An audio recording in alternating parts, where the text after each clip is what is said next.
नमस्कार, मी दीप्तीच फॅशनमध्ये आपलं स्वागत आहे. आज आपण गाड्यावर मिळणारी पावभाजी घरीच तयार करणार आहोत. त्यासाठी मी साहित्य घेतलेलं आहे.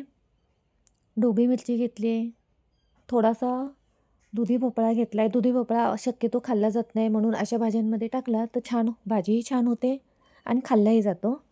वाटाणा घेतला आहे, ओला वाटाणा. बटाटा घेतला आहे एक. थोडासा बीट घेतलेला आहे एक.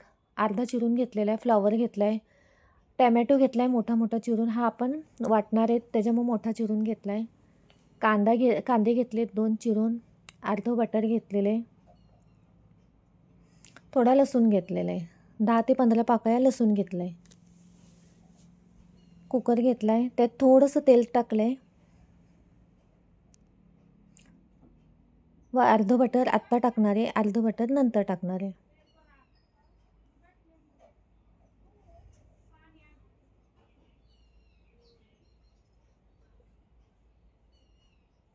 बटर गरम झालं की त्यात मिरची पावडर व पावभाजी मसाला 2 चमचे टाकून घ्यायचा आहे व सर्व भाज्या टाकून थोडं परतून घेणार आहेत.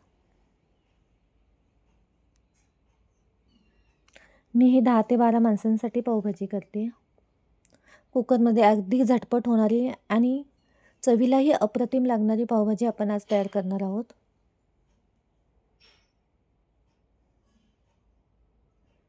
भाज्या थोड्याशा परतून घेणार आहे.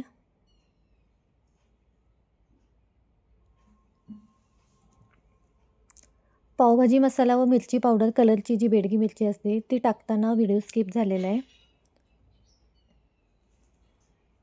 छान परतून घेऊया.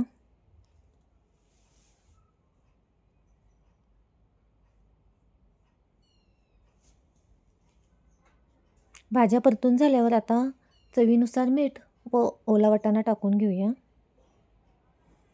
व तोही छान मस्त असा व्यवस्थित परतून घ्यायचा आहे.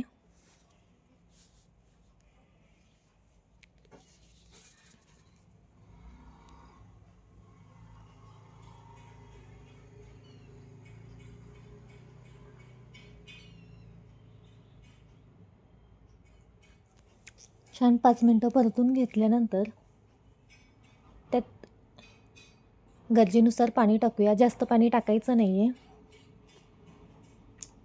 भाज्या शिजतील एवढंच पाणी टाकायचं आहे.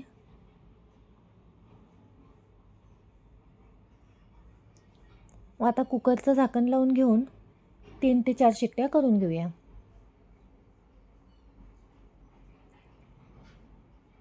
आता मिक्सरच्या भांड्यात कांदा व लसूण ह्याची पेस्ट करून घेऊया.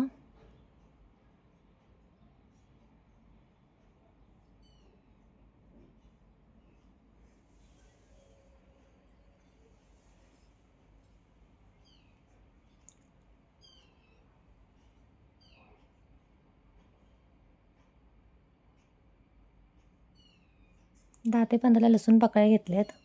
आता याची बारीक पेस्ट तयार करून घेऊया.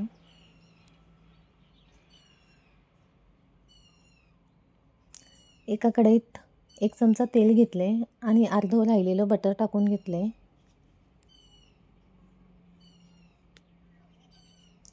बटर थोडं वितळलं की कांदा व लसणाची जी पेस्ट आपण तयार केली होती ती टाकूया.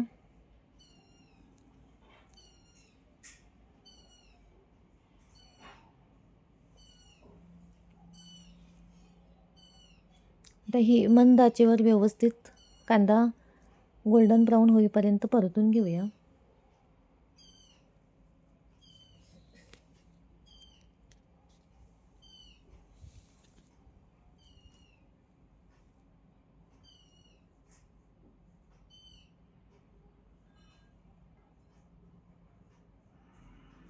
कांदा परतून झाला की टॅमॅटोची पेस्ट तयार केली आहे ती टाकून घेऊया.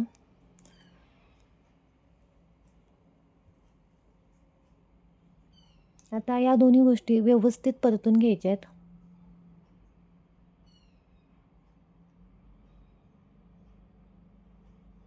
टॅमॅटोचा कच्चेपणा जाईपर्यंत परतून घ्यायचं आहे.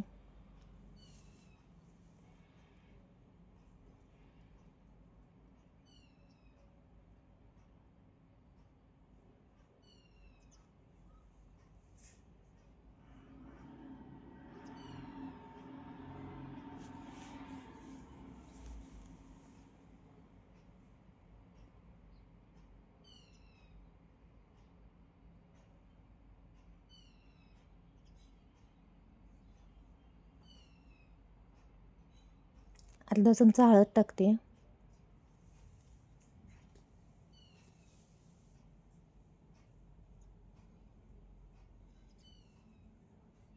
चवीनुसार मीठ टाकले. मीठ बेताने टाकायचं आहे, कारण आपण भाजी शिजवतानाही मीठ टाकलेलं आहे.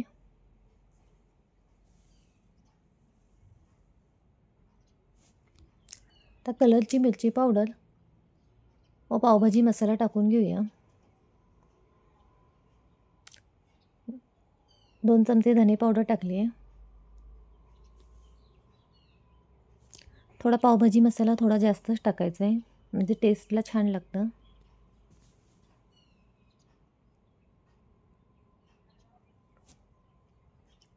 तोपर्यंत आपला कुकर गार झाला आहे.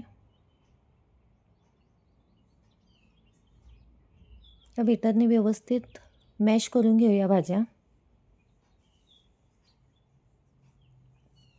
तुम्ही पावभाजी मॅशरने सुद्धा करू शकता.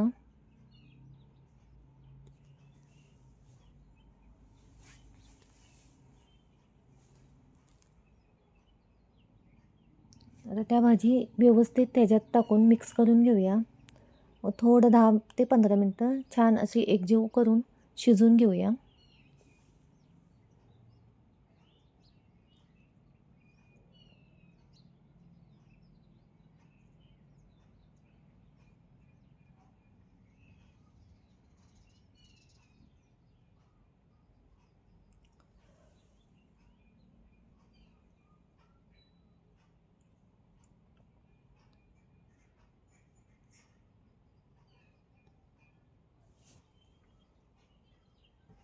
आपली पावभाजी तयार झाली आहे.